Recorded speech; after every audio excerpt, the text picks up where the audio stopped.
तब तो समाप्ति होगी ना।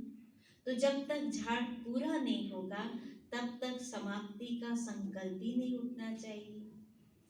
और जब तक ये समाप्त नहीं होगा तब तक वो सुख शांति, वो सारी जो बातें, जो अमन चैन था, वो भी नहीं मिलना है। तो अभी जो समय है वो पूरा तमो प्रधान है और ये सब बातें तुम बच्चों को ही समझ में आ रही है, बाकी और किसी को भी नहीं। तो बाबा की अनेक बातें बाबा छोटी छोटी पॉइंट्स में समझा रहे हैं, हम समझते हैं आज बाबा ने क्या क्या कहा। आज है 11 तारीख की मुरली। मीठे बच्चे, प्राणेश्वर बाप आया है,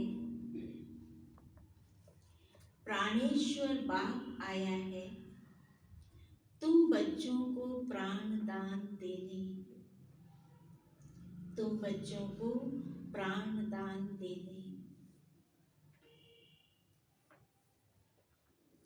प्राण दान मिलना, प्राण दान मिलना अर्थात तमो प्रधान से सतो प्रधान बनना। प्राण दान मिलना अर्थात तमो प्रधान से सतो प्रधान बनना।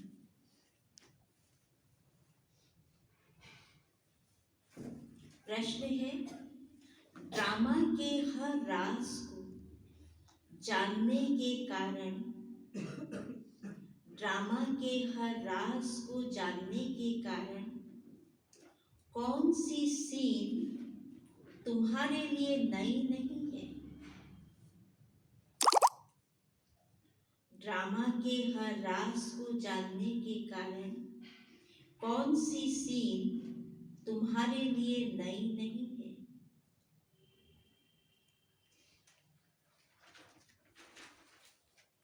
उत्तर है, इस समय जो सारी दुनिया में हंगामे हैं, इस समय जो सारी दुनिया में हंगामे हैं,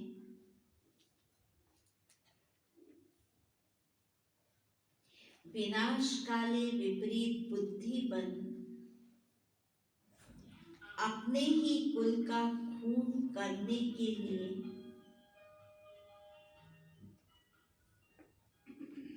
विनाश काले विपरीत बुद्धि बन अपने ही कुल का खून करने के लिए अनेक साधन बनाते जाते हैं, अनेक साधन बनाते जाते हैं।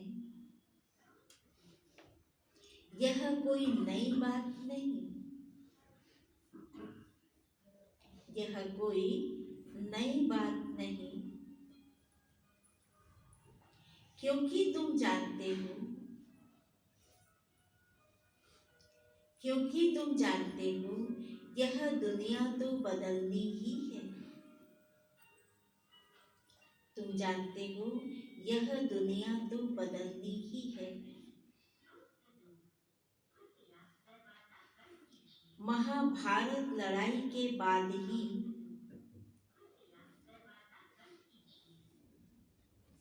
महाभारत लड़ाई के बाद ही हमारी नई दुनिया आएगी।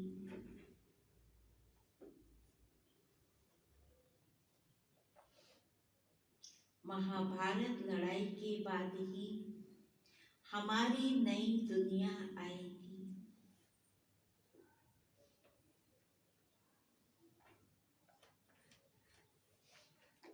गीत बजा है, यह कौन आज आया सवेरे सवेरे।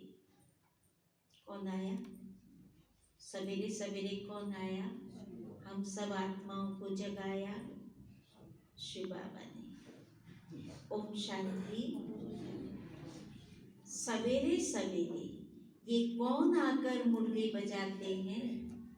मोहन की मुरली बजी सवेरे सवेरे और गोपियां भागी।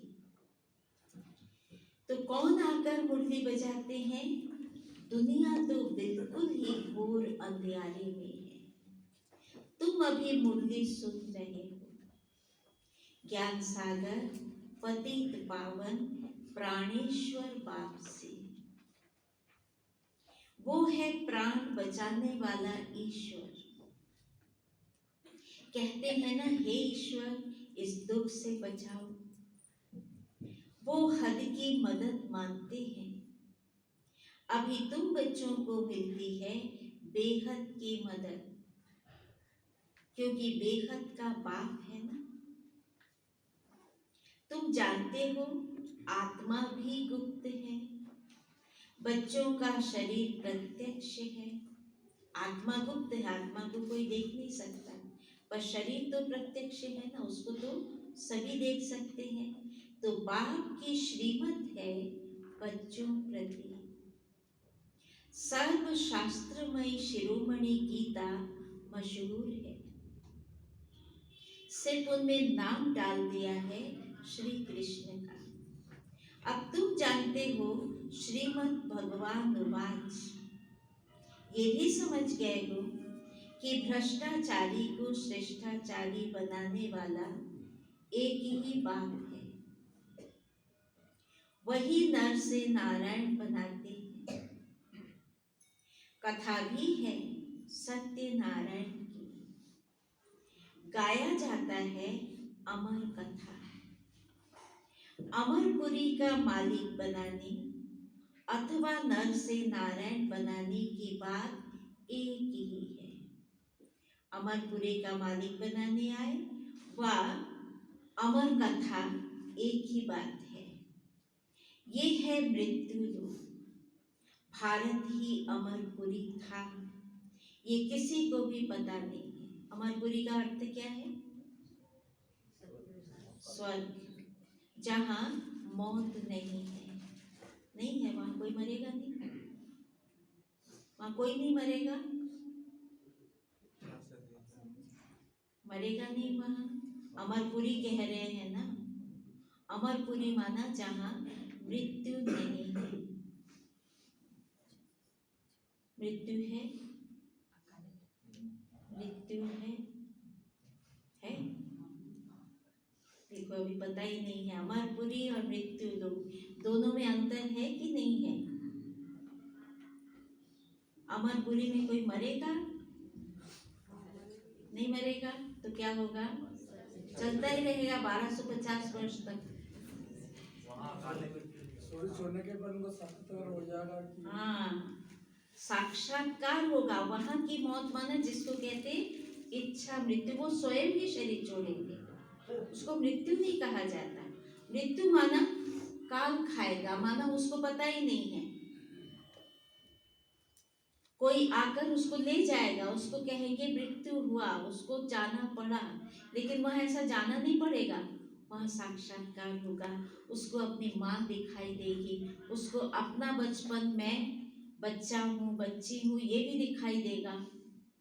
तो उसको जैसे ही मालूम पड़ेगा वो तुरंत शांत हो जाएगा। शांत होना भी अक्षर कहते हैं ना, फलाना शांत हो गया, माना वो ये सोचेगा अब मैं जा रहा हूँ, और जैसे संकल्प करेगा चला जाएगा। तो इसको कहते हैं अमर, मरेगा नहीं, सिर्फ आत्मा जैसे अपना शरीर चेंज कर दिया।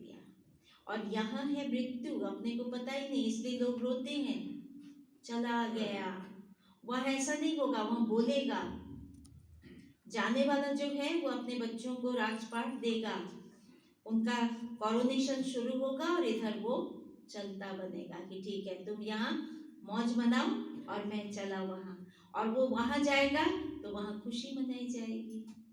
उसके जाने से यहाँ भी कोई दुख नहीं, और वहाँ वो पैदा होगा तो खुशी होगी। तो इसलिए उसको मौत मृत्यु नहीं कहा जाता, वो है अमरपुरी।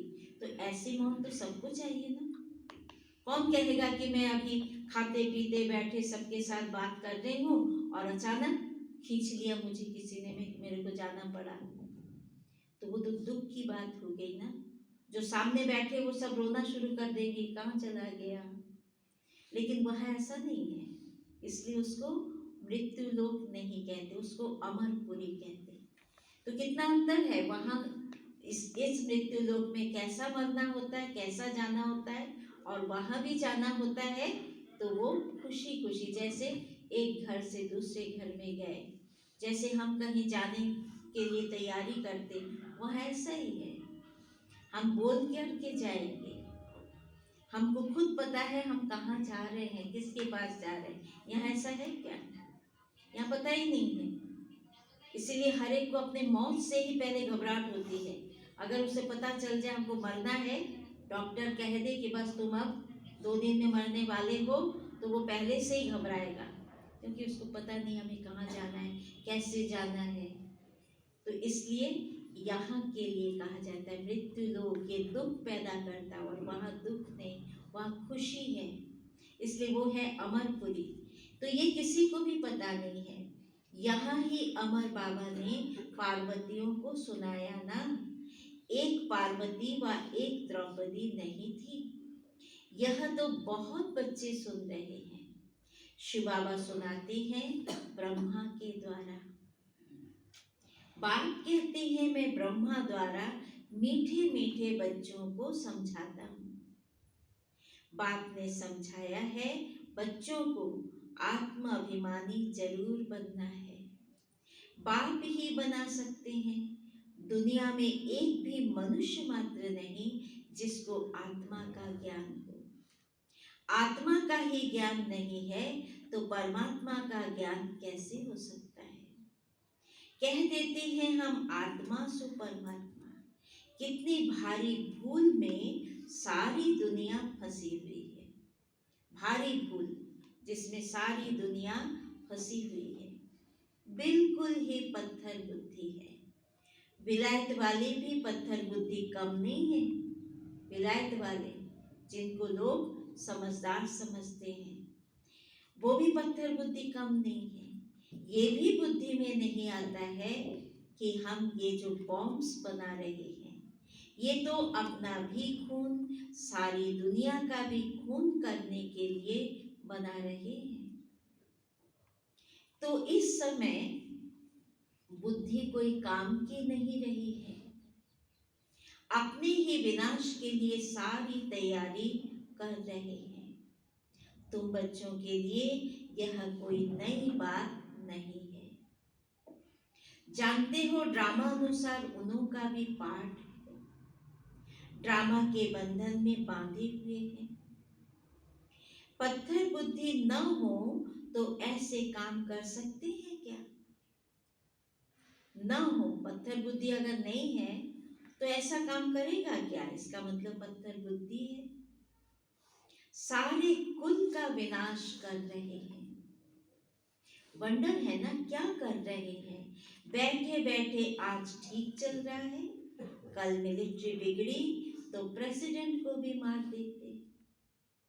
ऐसे ऐसे इत्तेफाक होते रहते हैं। ऐसी ऐसी घटनाएं अचानक अचानक होते रहते हैं। किसी को भी सहन नहीं करते हैं। पावरफुल है ना।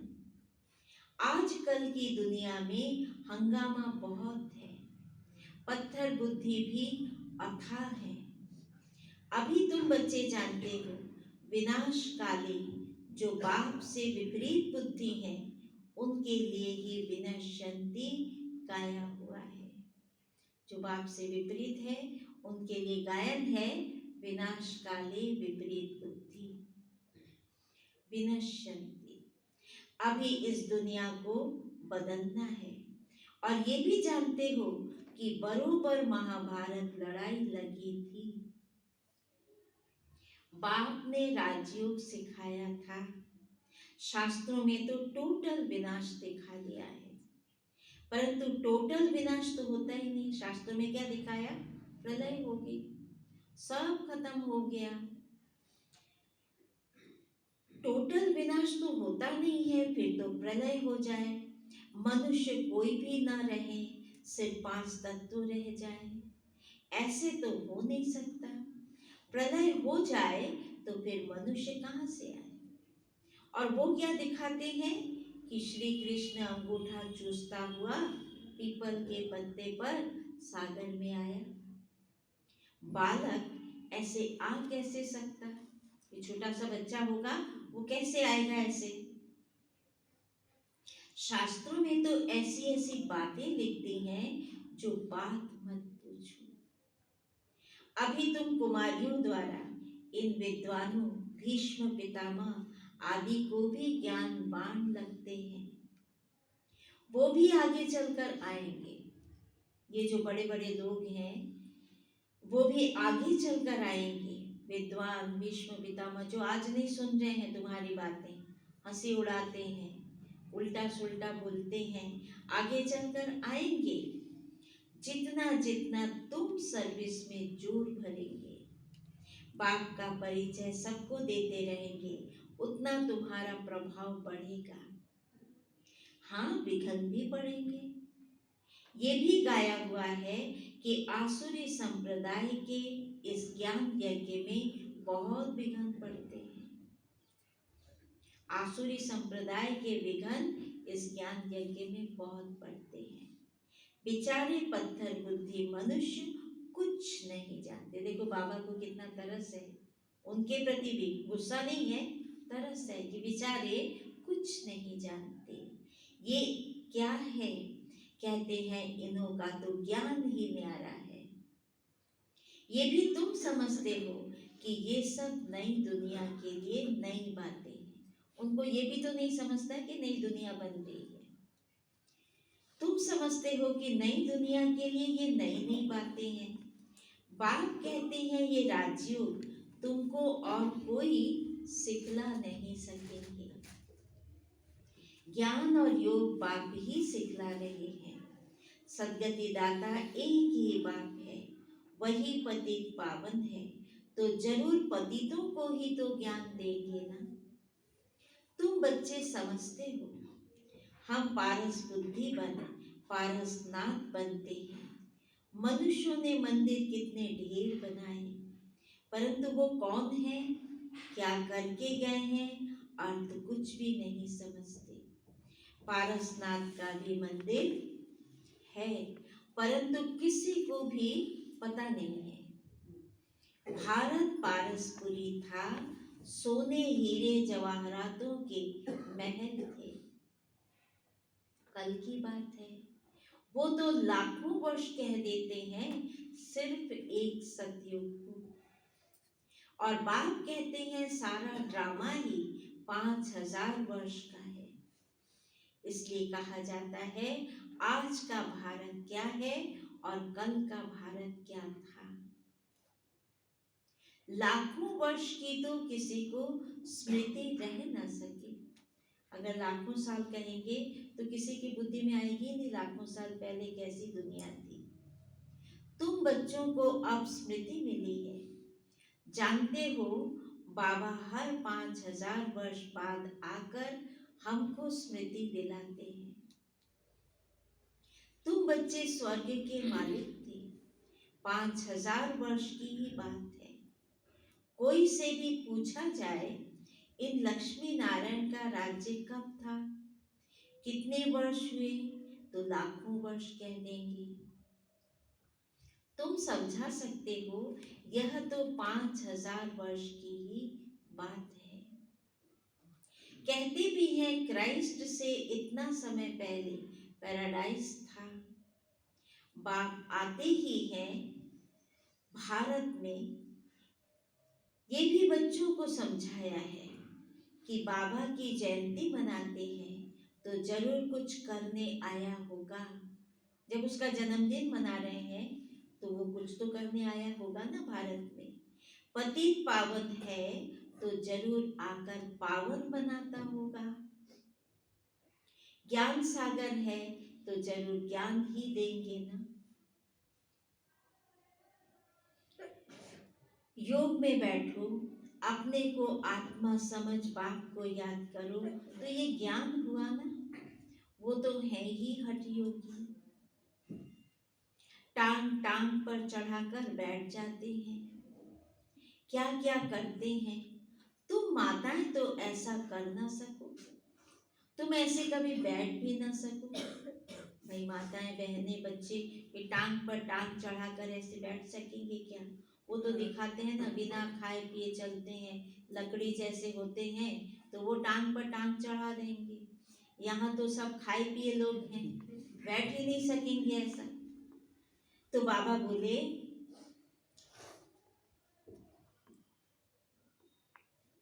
तो तुम माताएं तो ऐसे कर ना सको, बैठ भी ना सको। बाप कहते हैं मीठे बच्चे ये सब कुछ करने की तुमको दरकार नहीं। स्कूल में स्टूडेंट कायदे से बैठते हैं ना, बाप तो वो भी नहीं कहते हैं जैसे चाहे वैसे बैठो। बैठकर थक जाओ तो अच्छा सो जाओ। बाबा कोई बात में मना नहीं करते हैं, वे बच्चे हैं ना, बैठकर थक गए सो जाओ, मना नहीं करते। ये तो बिल्कुल सहज समझने की बात है, इसमें कोई तकलीफ की बात नहीं, भले कितना भी बीमार हो। पता नहीं सुनते सुनते शिव बाबा की याद में रहते रहते और प्राण तन से निकल जाए। गाया जाता है ना, गंगा का तट हो, गंगा जल मुख में हो, तब प्राण तन से निकले। किसका गायन है? गंगा का तट हो माना सेंटर हो, बाबा जहाँ मुरली चला रहे हैं वो स्थान हो, और गंगा जल मुख में हो माना मुरली सुन रहे हैं, हमारे अंदर वो बूंद बूंद जा रहा है। तो दुनिया में लोग क्या करते हैं, जब मरने का होता है ना वो व्यक्ति, तो उसके मुंह में पानी डालते हैं, अरे बेचारा मर रहा है छोड़ो ना उसको, पानी डालते हैं मुंह के अंदर बूंद बूंद करके, तो नहीं उसको और वो होती है, परेशानी होती है। तो बाबा ने कहा वास्तव में बात यहाँ की है कि गंगा का तट हो, गंगा जल मुख में हो, तब प्राण तन से निकले। वो तो सब है भक्ति मार्गे की बातें, वास्तव में है ये ज्ञान अमृत की बात। तुम जानते हो सचमुच ऐसे ही प्राण निकलने हैं, सचमुच बाबा के स्थान पर होंगे। अगर स्थान न भी हो तो बाबा की याद में बैठे हैं। आप देखोगे कितने ऐसे भाई बहन जो जा रहे हैं अमृत वेला, ज्यादातर सब अमृत वेला, जानकी दादी भी अमृत वेले गई, अमृत वेला बाबा की याद में बैठे, माना गंगा का तट ज्ञान में माना योग में बैठे हैं, और गंगा जल मुख में हो, विचार सागर मंथन चल रहा है, और प्राण तन से निकला, बाबा मैं आ रही हूँ, बस चले। तो ये ऐसी मौत, तो बाबा कहते वो तो सब भक्ति की बातें हैं, सचमुच ऐसे ही प्राण निकलने हैं, ये तुम जानते हो। तुम बच्चे आते हो परम धाम से, हमको छोड़कर चले जाते हो। हम सब पहले पहले आ गए ना नई दुनिया में पार्ट प्ले करने। बाप कहते हैं मैं तो तुम बच्चों को साथ ले जाऊंगा, तुम तो मुझे छोड़ के आ गए, परम धाम में छोड़कर दुनिया में आ गए पार्ट प्ले करने। सबसे पहले दैवी कुल की आत्माएं आई ना, लेकिन मैं तुम बच्चों को साथ ले जाऊंगा, और मैं आया ही हूँ तुम बच्चों को घर ले जाने के लिए। तुमको ना अपने घर का पता है ना आत्मा का पता है, माना स्वयं का भी पता नहीं, स्वयं के घर का भी पता नहीं। माया ने बिल्कुल ही पंख काट डाले हैं, इसलिए आत्मा उड़ नहीं सकती क्योंकि तमो प्रधान है। जब तक सतो प्रधान बने तब तक शांति धाम में जा कैसे सकती, जब तक सतो प्रधान बने तब तक शांति धाम में जा कैसे सकती। ये भी जानते हैं कि ड्रामा प्लान अनुसार सबको तमो प्रधान बनना ही है। इस समय सारा झाड़ बिल्कुल तमो प्रधान जड़जड़ीभूत हो गया है। बच्चे जानते हैं सब आत्माएं तमो प्रधान है, नई दुनिया में होती हैं सतो प्रधान आत्माएं। यहाँ किसी की सतो प्रधान अवस्था तो हो न सके। यहाँ आत्मा पवित्र बन जाए तो फिर यहाँ ठहरे ही नहीं, एकदम भाग जाए। जैसे आत्मा पवित्र बन जाएगी वैसे ही आत्मा को जाना पड़ेगा, वो इस शरीर को तुरंत छोड़ देगी, क्योंकि ये शरीर पतित शरीर है, काम विकार से पैदा हुआ शरीर है।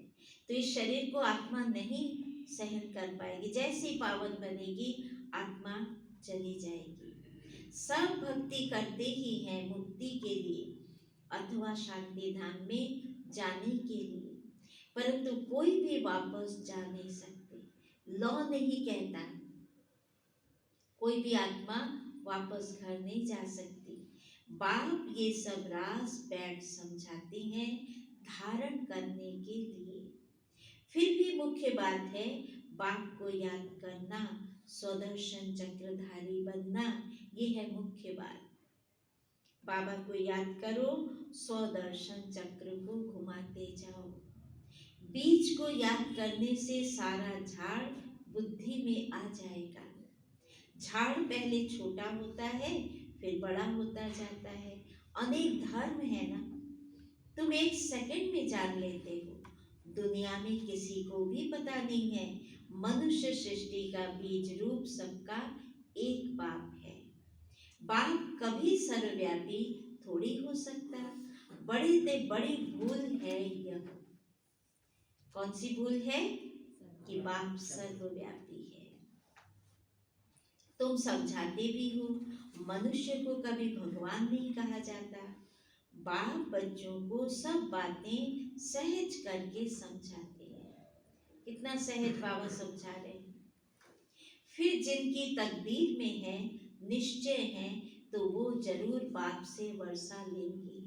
आगे आ जाओ भैया, कुर्सी खाली है, आ जाओ। नहीं आओगे? तो बाबा ने कहा जिनकी तकदीर में है, निश्चय है, तो वो जरूर बाप से वर्षा लेंगे। जिनकी तकदीर में है और निश्चय है, वो बाप से वर्षा जरूर लेंगे। निश्चय नहीं होगा तो कभी भी नहीं समझेंगे। जहाँ निश्चय नहीं, उनको समझ में नहीं आएगा, नहीं समझेंगे। तकदीर ही नहीं तो फिर तदबीर भी क्या करेंगे? तकदीर में नहीं तो तदबीर पुरुषार्थ क्या करेंगे? तकदीर में नहीं तो बैठते भी ऐसे हैं जैसे कुछ भी समझते नहीं। बैठे हैं, हाँ कुछ बोला जा रहा है, वो बैठे हैं। तो बाबा ने कहा इतना भी निश्चय नहीं कि बाप आए हैं बेहद का वर्षा देने, इतना भी निश्चय नहीं। जैसे कोई नया आदमी मेडिकल कॉलेज में जाकर बैठे तो वो क्या समझेंगे? नया आदमी को बिठा दिया, कुछ भी नहीं, उनको कुछ समझ में नहीं आएगा। यहाँ भी ऐसे आकर बैठते हैं, कुछ भी नहीं समझ पाते हैं, बैठ गए। इस अविनाशी ज्ञान का विनाश नहीं होता, ये भी बाप ने समझाया है। राजधानी स्थापन होती है तो नौकर चाकर, प्रजा, प्रजा के भी नौकर चाकर सभी चाहिए ना। तो ऐसे भी सब आएंगे, भाई प्रजा के भी नौकर चाकर, वो भी तो आएंगे ना। कोई को तो बहुत अच्छी रीति समझ में आ जाएगा, वो ओपिनियन भी लिखते हैं, अपना विचार लिखेंगे, आगे चलकर कुछ चढ़ने की कोशिश भी करेंगे, परंतु उस समय है मुश्किल। आगे चलकर कोशिश करेंगे कि मैंने सुना था ऐसा मैं कर लूं, परंतु उस समय मुश्किल, क्योंकि उस समय बहुत हंगामा होगा, स्थिर नहीं रह सकेंगे। दिन प्रतिदिन तूफान बढ़ते जाते हैं, इतने सेंटर्स हैं। अच्छी रीति समझेंगे भी, यह भी लिखा हुआ है ब्रह्मा द्वारा स्थापना, समझेंगे भी, अंत में समझेंगे भी। विनाश भी सामने देखते हैं, विनाश तो होना ही है। गवर्नमेंट कहती है जन्म कम हो, परंतु इसमें कर ही क्या सकेंगे? झाड़ की वृद्धि तो होनी है ना। जब तक बाप है तब तक सब धर्मों की आत्माओं को यहाँ रहना ही है। जब तक भगवान है तब तक सब है। जब जाने का समय होगा तब आत्माओं का आना बंद होगा। अभी तो सबको आना ही है, अभी तो आत्माएं आती चली जा रही हैं, और जैसे ही भगवान के जाने का समय होगा तो वहां भी आना पूरा हो जाएगा, सब उतर के आ जाएंगे उनके जाने के पहले, और फिर यहाँ से जाना शुरू होगा। परंतु ये बातें कोई समझते नहीं है। बापूजी भी कहते थे रावण राज्य है, हमको तो राम राज्य चाहिए। कहते हैं फलाना स्वर्गवासी हुआ तो इसका मतलब ये नरक है ना। मनुष्य इतना भी समझते नहीं। स्वर्गवासी हुआ तो अच्छा हुआ ना, जरूर पहले नरकवासी था। बाबा समझाते हैं मनुष्यों की सूरत मनुष्य की और सीरत किसकी है? बंदर की। सब गाते रहते हैं पतित पावन सीताराम, हम पतित हैं, पावन बनाने वाला है बाहर। वो सब है भक्ति मार्गे की सीताएं, और बाप कौन है? राम। भक्ति में सभी आत्माएं सीता हैं, और सभी सीताएं, सभी आत्माएं एक राम को बुला रही हैं। आओ राम, हमें ले चलो, हमें यहाँ से मुक्ति दो, बहुत दुख है। किसको सीधा कहो तो मानते नहीं। राम को बुलाते हैं, अभी तुम बच्चों को बाप ने तीसरा नेत्र दिया है, तुम जैसे अलग दुनिया के हो गए हो, है ना ऐसा? तुम जैसे अलग दुनिया के हो गए हो। रावण ने तुमको कितना बेसमझ बना दिया था, अब तुम बच्चे समझदार बने हो, अभी सब कुछ समझते हैं। बाप समझाते हैं इस समय सभी मनुष्य तमो प्रधान बन गए हैं, तभी तो बाप आकर सतो प्रधान बनाते हैं। बाप कहते हैं भले तुम बच्चे अपनी सर्विस भी करते रहो, लेकिन सिर्फ एक बात याद रखो, एक बात याद रखो। कौन सी बात? बाप को याद करो। तुम अपनी सर्विस करो, नौकरी धंधा जो तुम करते हो करो, लेकिन एक बात याद रखो कि बाप को याद करना है। तमो प्रधान से सतो प्रधान बनने का रास्ता और कोई बता नहीं सकता। सर्व का रूहानी सर्जन एक ही है, सबका रूहानी सर्जन एक ही है, और वही आकर आत्माओं को इंजेक्शन लगाते हैं। कौन सा इंजेक्शन लगाया? ज्ञान का इंजेक्शन, क्योंकि आत्मा ही तमो प्रधान बनी है ना, तो इंजेक्शन शरीर को नहीं, आत्मा को लगा रहे हैं। बाप को अविनाशी सर्जन कहा जाता है। अभी आत्मा सतो प्रधान से तमो प्रधान बनी है, तो इनको इंजेक्शन चाहिए ना।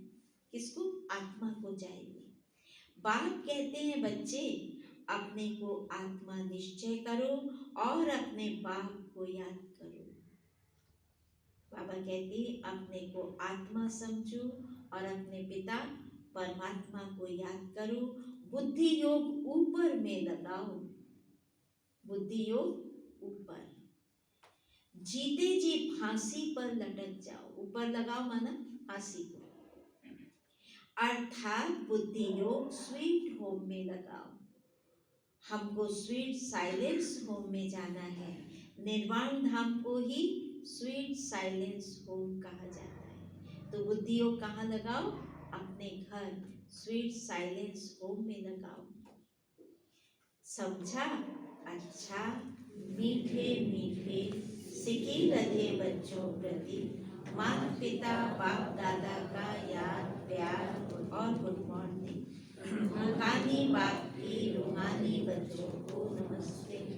हम रूहानी बच्चों की रूहानी बाप को याद प्यार गुड मॉर्निंग नमस्ते ओम शांति। धारणा के लिए साथ है पहला, यह पुरानी दुनिया विनाश हुई पड़ी है। यह पुरानी दुनिया विनाश हुई पड़ी है, इसलिए इससे अपने आप को अलग समझना है।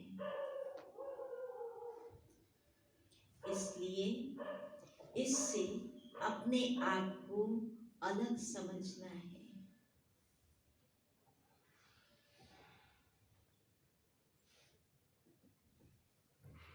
झाड़ की वृद्धि के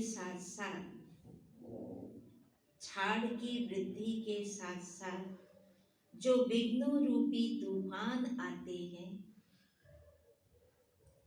झाड़ की वृद्धि के साथ साथ जो विघ्नों रूपी तूफान आते हैं, उनसे डरना नहीं है। विघ्नों रूपी तूफान आते हैं, उनसे डरना नहीं है, पार होना है।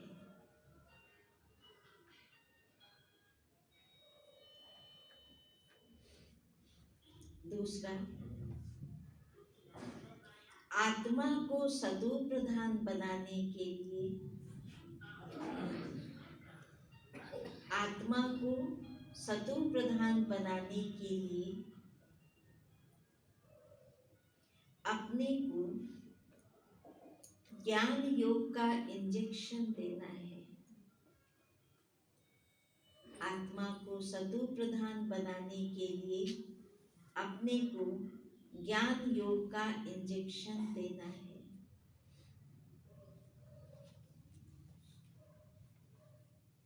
अपना बुद्धि योग स्वीट होम में लगाना है।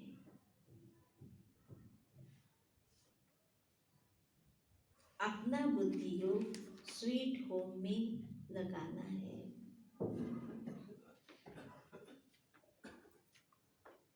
आज का वरदान है, अपने भाग्य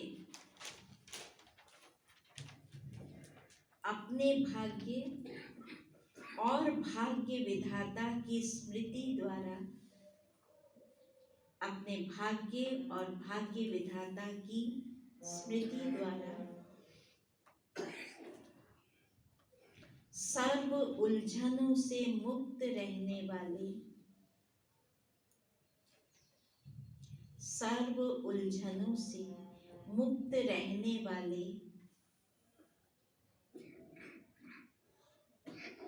मास्टर रचयिता भव, सर्व उलझनों से मुक्त रहने वाले मास्टर रचयिता भव।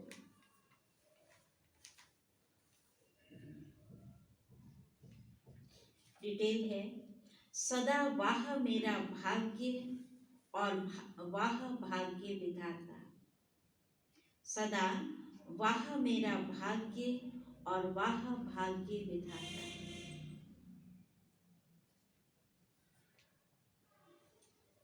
इस मन के सूक्ष्म आवाज को सुनते रहो, इस मन के सूक्ष्म आवाज को सुनते रहो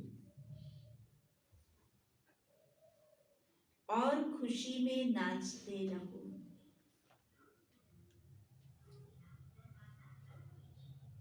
सूक्ष्म आवाज को सुनते रहो और खुशी में नाचते रहो।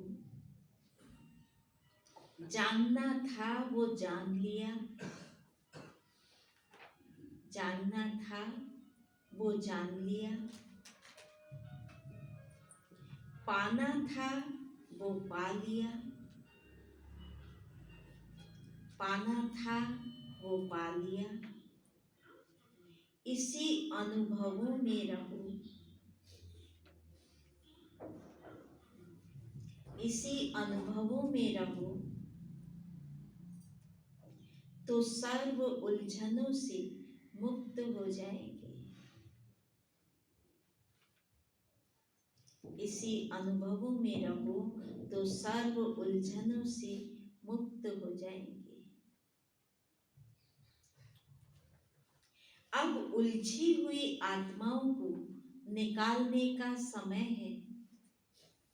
अब उलझी हुई आत्माओं को निकालने का समय है।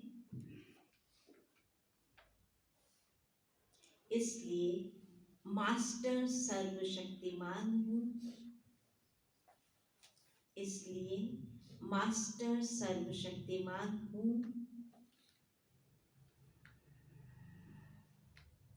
मास्टर रचयिता हूँ, सर्वशक्तिमान हूँ, मास्टर रचयिता हूँ।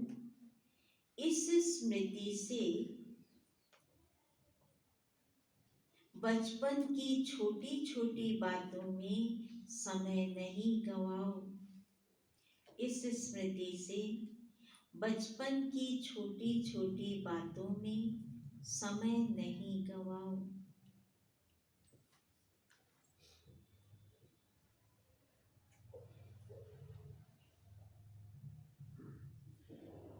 और आज का स्लोगन है, कमल आसन धारी ही, कमल आसन धारी ही माया की आकर्षण से न्यारी, माया की आकर्षण से न्यारी, बाग के स्नेह में प्यारे, माया की आकर्षण से न्यारे, बाप के स्नेह में प्यारे, श्रेष्ठ कर्म योगी हैं। कमल आसनधारी ही माया की आकर्षण से न्यारे, बाप के स्नेह में प्यारे, श्रेष्ठ कर्म योगी हैं।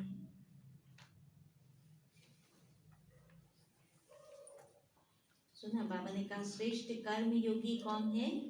जो कमल आसनधारी है। कमल आसनधारी माना संपूर्ण पवित्रता को धारण करके चल रहा है, सबके साथ रहते हुए न्यारे और प्यारे। कमल आसनधारी माया की आकर्षण से न्यारे है, माया उसको खींच नहीं सकती, माया के आकर्षण से न्यारा।